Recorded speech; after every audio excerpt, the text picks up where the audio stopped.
It really feels like the days of the week are flying by as we are back again for Bleach Mondays, as we begin our discussion of Bleach Episode 3 titled March of the Star Cross. Now, the Star Cross is in reference to Yhwach's star-crossed soldiers, who will begin their invasion of the Soul Society by the end of this episode. Now, this episode actually covers the most chapters out of all of the episodes that we have received thus far, as there is material that is spanning from chapters 489 to 494 within this episode, meaning that it is covering 6 chapters worth of content within this episode. Now, there is a lot to dive into, as within this episode we have a large portion of the Ichigo vs Kilge fight adapted, and we have several notable conversations taking place, like Mayuri explaining to Yamamoto why he had to kill all of those citizens within Rukongai, and how he is actually responsible for the events that are taking place right now. In addition to this, we have a very interesting conversation taking place between Shino and Ryunosuke as they're confronted by the 6th seated officer of the 13th Division, who explains to them the history behind the feud between the Quincy and the Shinigami. Additionally, there are several anime exclusive scenes where Uryu is studying and learning about the history of the Quincy, and he has a couple of encounters with his father, who appears to be very dismissive of his questions. Like I said, there's a lot to dive into with 6 chapters worth of material and some anime exclusive content. Without further delay, let's dive into my review of episode 3 of Bleach's 1000 Year Blood War arc anime adaptation. Now, the episode begins where we had left off at the end of episode 2, with Kilge confronting Ichigo, as well as Yamamoto impactfully commanding the captains to prepare for war. Now, this particular scene of Yamamoto speaking is taken straight out of chapter 488, as the intro of episode 3 wraps up any material from that chapter that was not adapted into episode 2, as the anime staff had actually purposefully refrained from revealing Yamamoto's thoughts until the beginning of this episode. And the scenes during this intro involving Ichigo and Kilge's confrontation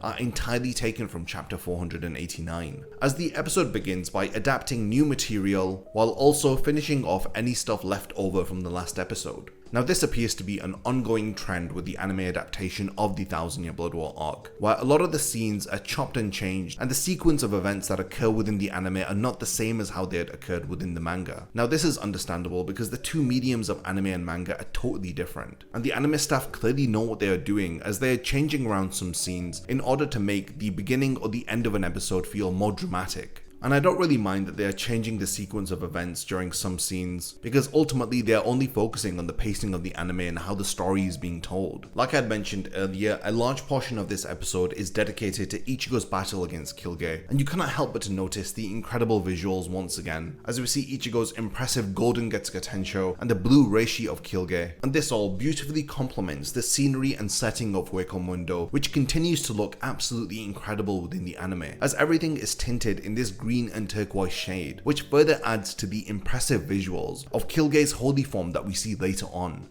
Now, the anime does a fantastic job of conveying the true scale of this transformation, with the entire backdrop being blacked out, and the only thing that you can really see lighting up the scenery is the blue reishi of Kilge as he transforms into his holy form. You've got these incredible visual effects going on here as the particles break up and eventually reveal Kilge in his new form. I really love how the anime staff have handled this particular scene here, Kilge's holy form, and how the light of reishi that makes up his wings help to give Kilge this very hideous but yet angelic appearance. I've said it in previous videos, and I love how most of the scenes involving the Quincy are overcast with this blue lighting, which perfectly conveys to us who is on screen just by the colors that we see. Now, this scene we have seen several times within the Bleach trailers that were leading up to the release of episode 1. So this event actually takes place within the 3rd episode, as all of the stern writers, including Hashward, who's at the front and center, are alerted to the Quincy beginning their invasion of the Soul Society as they make their way to launch their attack. Now, this has to be stated. Some of the music during Kilge vs Ichigo is absolutely incredible, as you get to hear a remix of the iconic Bleach song On the Precipice of Defeat, and it is so nostalgic to hear a new take on such an iconic piece of Bleach original soundtrack from the 2004 anime.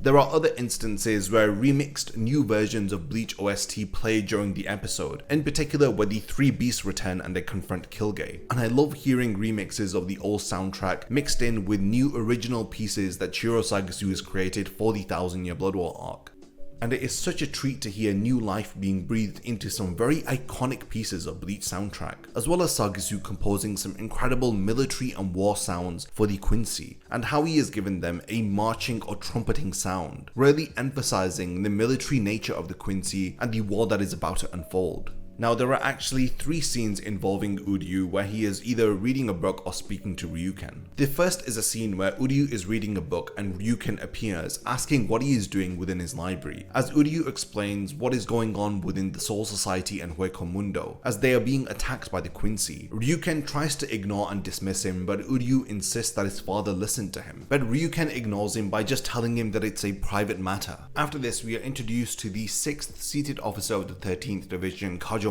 as he comments on how the Shinigami Academy have left off information about the Quincy during their classes, as he catches Shino and Ryunosuke speaking about why the Shinigami and Quincy are enemies in the first place, if they both have the same goal of eliminating hollows. Now, Kajomaru provides important context behind why the Shinigami and Quincy are fighting in the first place, as he explains that the Quincy eliminate the soul that is linked to a hollow, while a Shinigami cleanses and purifies hollows. Shinigami exist to maintain a balance, while Quincy disrupted. Now, following Kajomaru speaking, we cut back to the world of the living, where we see Uryu in his father's library once again. But he then makes his way over to his father's office, where he finds a book that had belonged to his grandfather Soken Ishida. Now, while he is reading this book and further learning about the Quincy history, Kajomaru continues to talk about how peace talks between the Quincy and Shinigami had fallen through. So it was decided that the Quincy were to be exterminated 200 years ago. While Kajomaru is talking, we see Uryu reading the book and tightly gripping it out of frustration, as there is clearly something within this book that has angered him. Now, they have purposely left things vague and mysterious as to the contents of this book, as we cut back to Uryu towards the end of the episode, where we see him reading the book as Ryuken once again appears before him. Through reading the book, Uryu has learned that his father had known about the Wanden Reich, including everything that is unfolding right now, as well as the circumstances that had related to his mother's death. But Ryuken continues to dismiss his son as Uryu leaves out of frustration. Now, before going on to speaking about the Quincy beginning their invasion within the Soul Society, let's talk a bit more about Kilge's battle against Ichigo and how the 3 beasts get involved and summon the beast Aeon to fight against Kilge.